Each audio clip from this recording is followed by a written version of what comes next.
You do not even understand why they are on your mind. Yesterday you were fine, you did not speak to them. You were not even thinking about them. But today, it feels like they have entered your chest and stayed there. They show up in your dua. They appear in your dreams. They live in the quiet moments when your mind should be empty. The most confusing part is that you do not know what this means. Is it love? Is it desire? Is it regret? Or is it a sign from Allah? You reach for your phone and their name appears on your screen. It is not a new message. It is a memory, a picture, a clip from weeks ago that returns without warning. You close it quickly, but the feeling remains heavy. It follows you like a shadow. It makes you wonder if there is more to it than coincidence. Did Allah put them back into your thoughts for a reason? Is this a test that you must learn from? Or is it guidance that you are meant to follow? Nobody speaks about this stage when someone comes back into your life, not in reality, but in your thoughts, and you cannot tell if it is a blessing or a trap. When this happens, your mind begins to search for answers. You try to name the feeling, but it keeps shifting. Maybe it is love. Maybe it is only desire. Maybe it is a regret that never healed.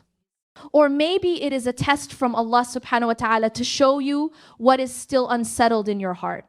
The mind plays out every option, and each one feels possible for a moment. You ask yourself if this is destiny, or if it is simply your own imagination dressed up as destiny. Sometimes the nafs takes a silent wish and disguises it as something sacred. Sometimes shaitan whispers into your heart and convinces you that distraction is guidance. And sometimes Allah allows a thought to return, not because the person is written for you, but because the thought itself is a mirror. It reflects the parts of you that still cling to what was or what you hoped would be. That is why it feels so heavy. That is why it feels so real. It is not always a sign to move forward. It may be a sign to look inward. It is possible that what you miss is not even the person, it is the way you felt when you thought of them. It is the comfort of being noticed, the thrill of being seen, the safety you imagined when their presence was near. One moment, one word, one glance was enough for your heart to build an entire future. This is how fantasy begins. It does not need permission. It does not wait for reality. It builds entire stories in your head.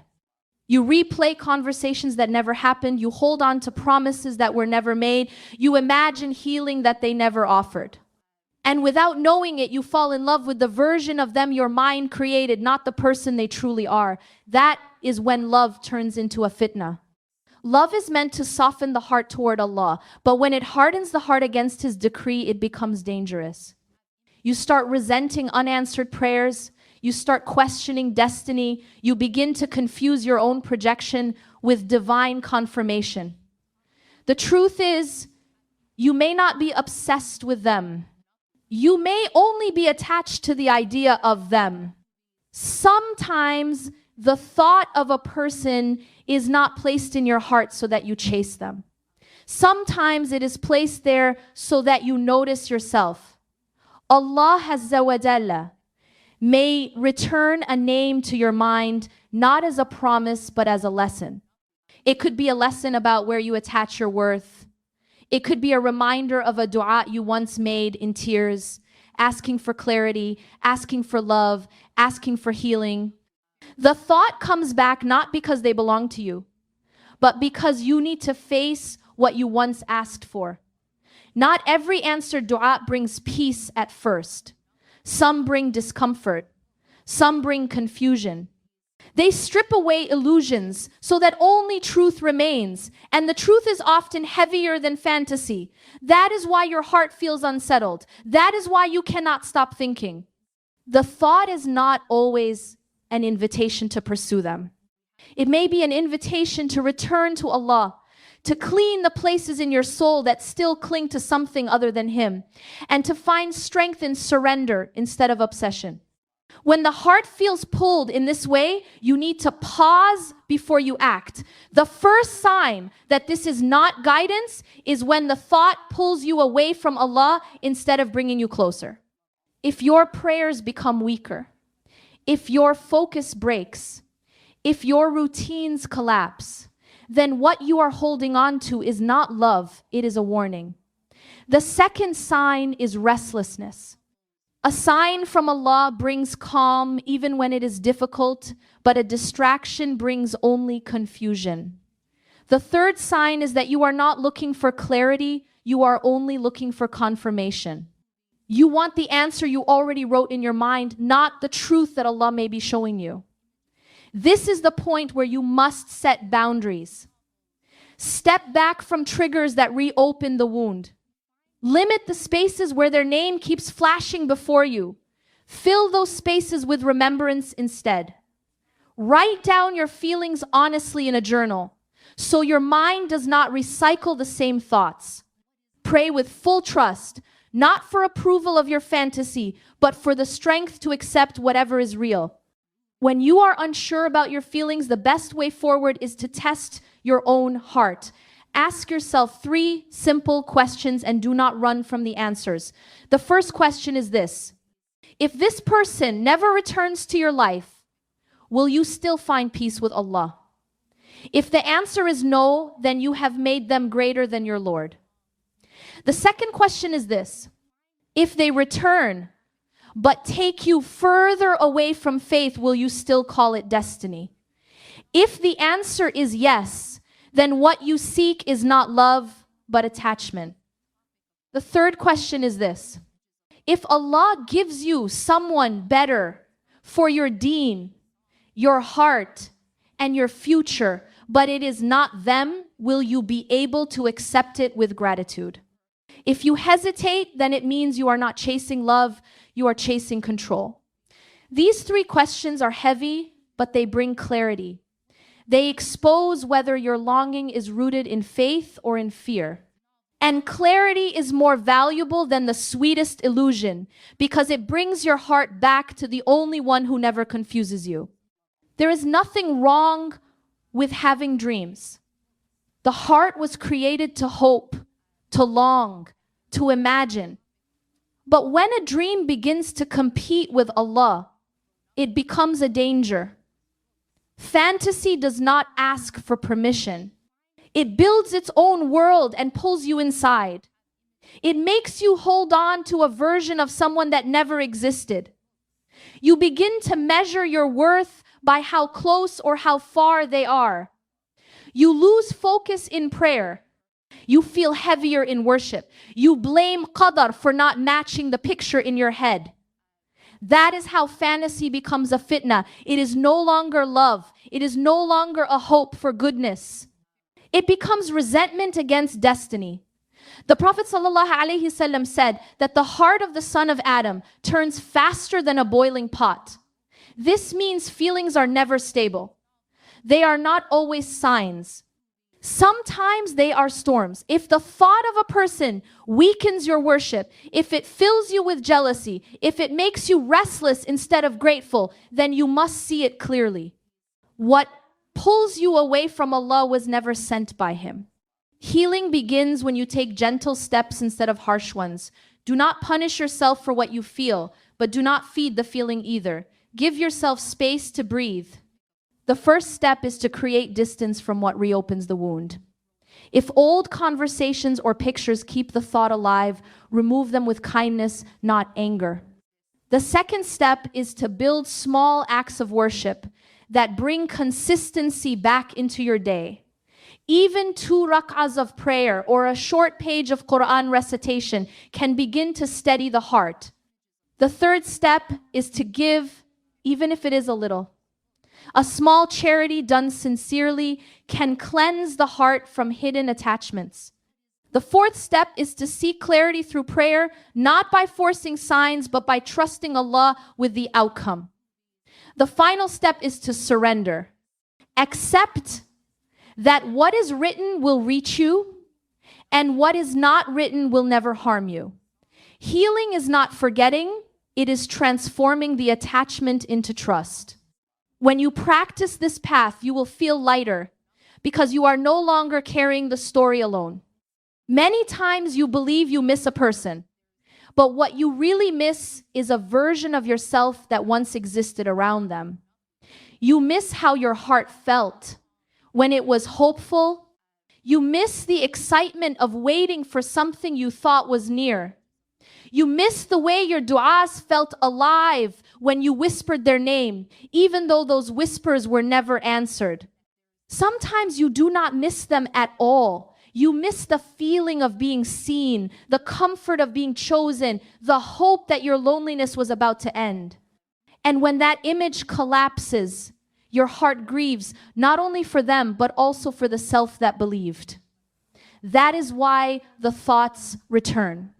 They are not always reminders of who they are, but of who you were when you carried the dream of them. This is painful because you feel like you are losing someone, but in reality, you are losing a season of yourself. To move forward, you must separate the person from the projection, the memory from the meaning, and the feeling from the fantasy. Only then can your heart rest in truth. Not every distraction comes dressed as sin. Sometimes it comes dressed as destiny. The nafs is clever. It can take a passing desire and wrap it in holy language until you believe it is a sign from Allah. You begin to treat every dream as a revelation, every coincidence as guidance, every glance as a divine message. It feels spiritual, but in reality, it may only be your longing disguised as qadar.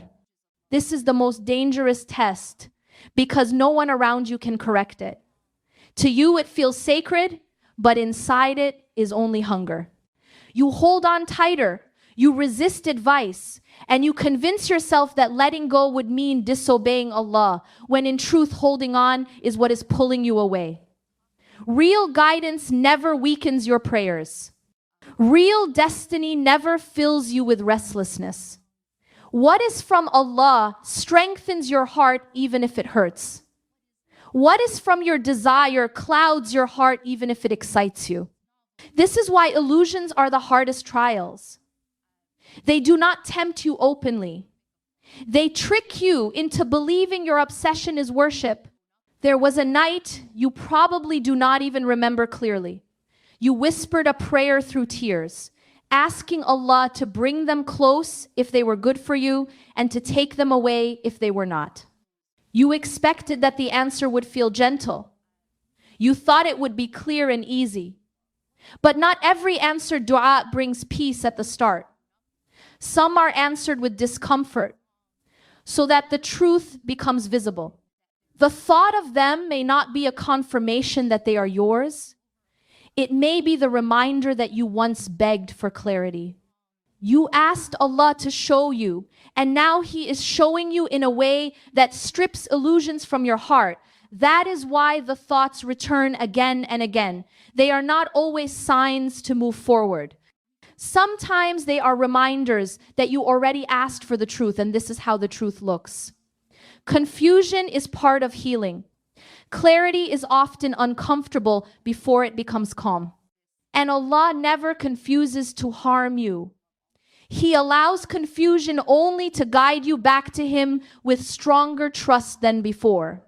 Sometimes Allah subhanahu wa ta'ala allows a person to remain in your thoughts, not because they belong in your life, but because they reveal what is still inside your soul. Their memory becomes a mirror.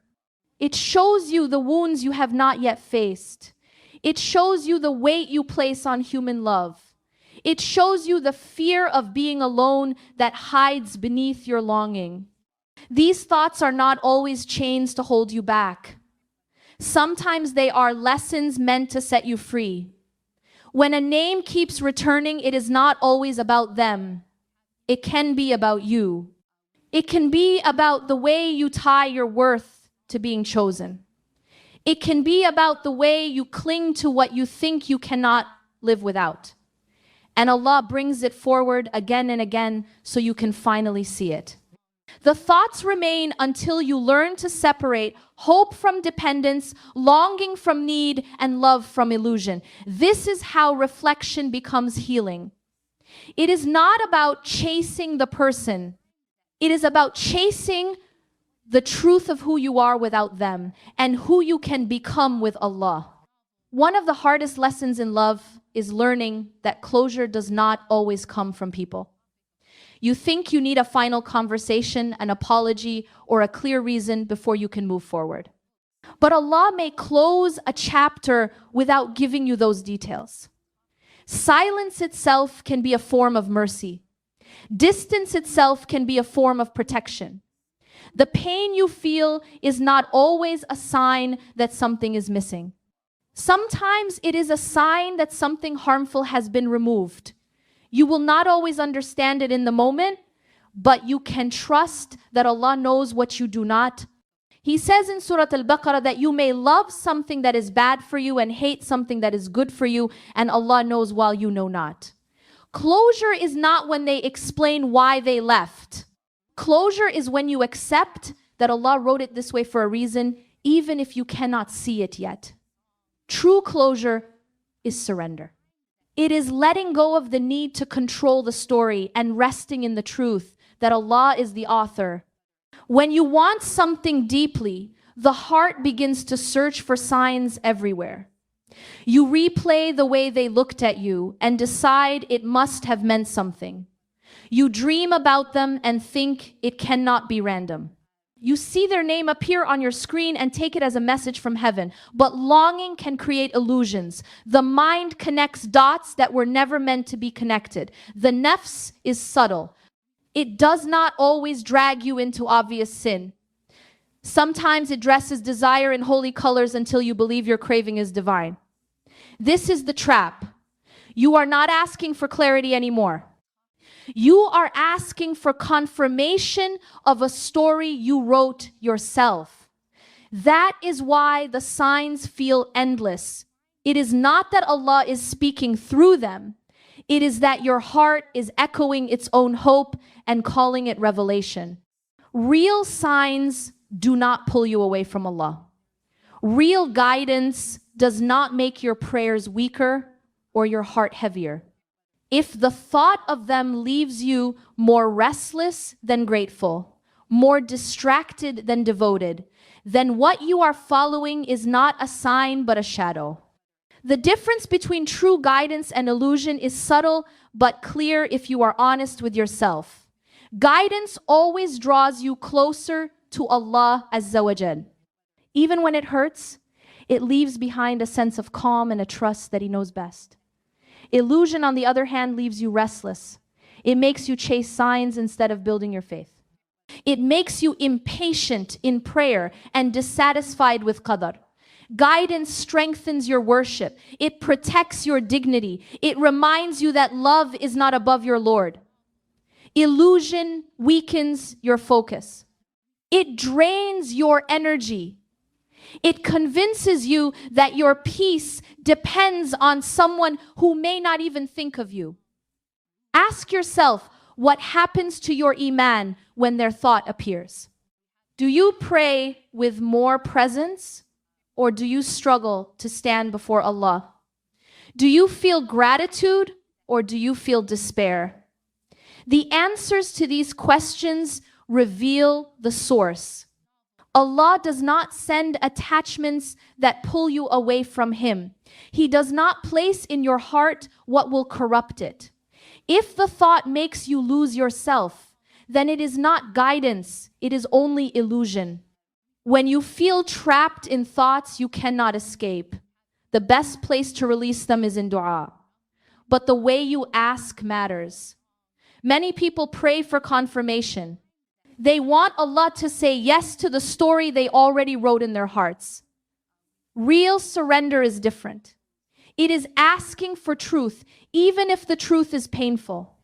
It is saying, Ya Allah, if this person is good for my deen, my heart, and my akhirah, then bring them to me in a way that brings me closer to you. And if they are not, then remove them from me gently and heal the part of me that still wants them. This type of dua is heavy because it means letting go of control. But it is also freeing because it places your heart in the safest hands. You no longer need to decode signs or force outcomes. You no longer need to hold on to fantasies. Every time the thought returns, respond with dua. Not for them to be yours, but for Allah to protect your heart from what is not written. This is how obsession begins to soften into clarity.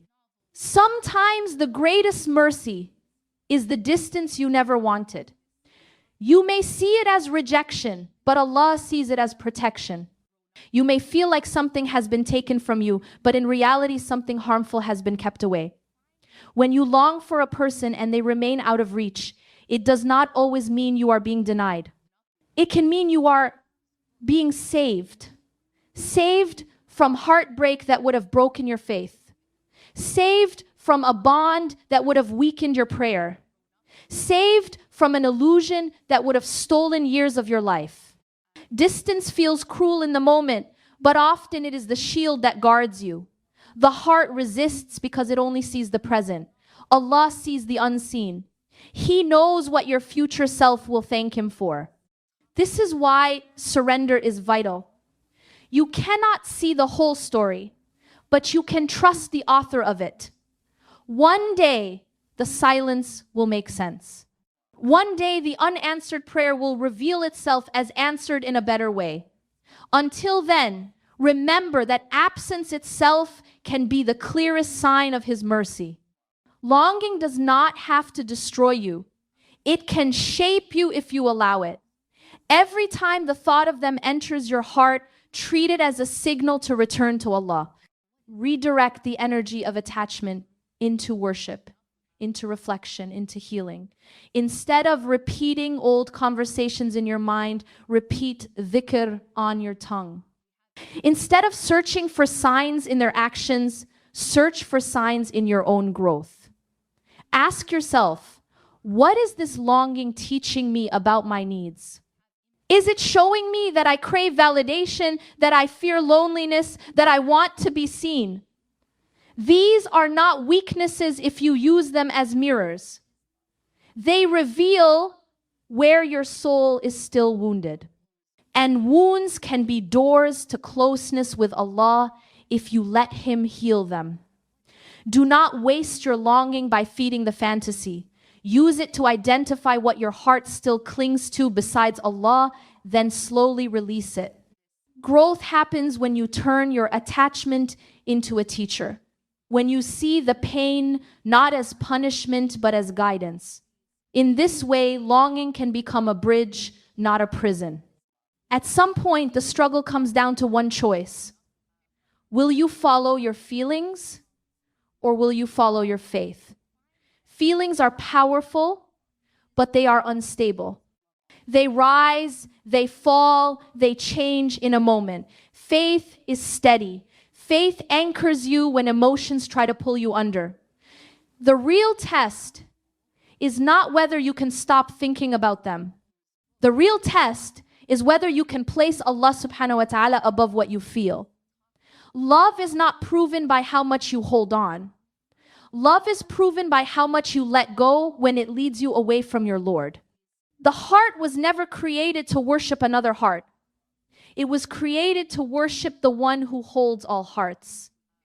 Every time you choose faith over feelings, you strengthen your soul.